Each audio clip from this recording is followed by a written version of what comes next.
Well, Republican U.S. Senate candidate Rand Paul reached out to gun advocates in Louisville today. He's trying to shore up support from a major voting bloc. It's a story you'll see only on Fox. Rachel Collier talked exclusively with Paul today about guns and his strategy for moving past the backlash against his campaign.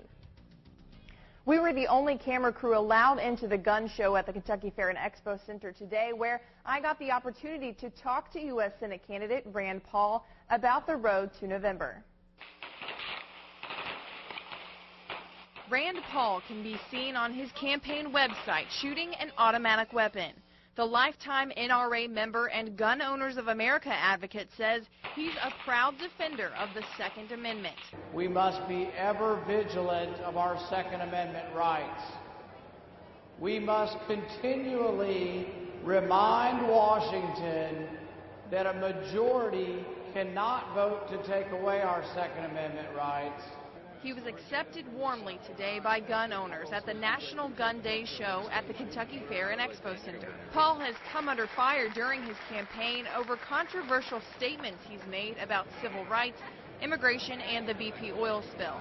He says that's him, though. He's bold and stands up for what he believes in. I think I speak my mind, and I want to say what I think is wrong. You know, what's wrong is out-of-control spending. I mean, I say it over and over and have since the very beginning. But I think it's resonating with people. Senator Mitch McConnell had endorsed Paul's opponent, Trey Grayson, in the primary election.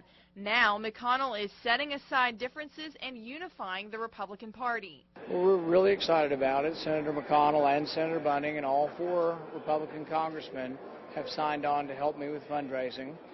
And we think it's going to be a big help. And it shows that the party is coming and rallying around my candidacy, and I think we have a great chance in the fall. Paul also talked about issues he would tackle if elected. Term limits on politicians and forcing the federal government by law to balance the budget, which Kentucky already does. But in Kentucky, because we have a balanced budget amendment, we're forced to make difficult decisions. In Washington, they just print more money and the deficits get higher and higher. There's a danger to that. He says the message that government spending is out of control really is resonating with the public, and that's one of the things he's fighting for.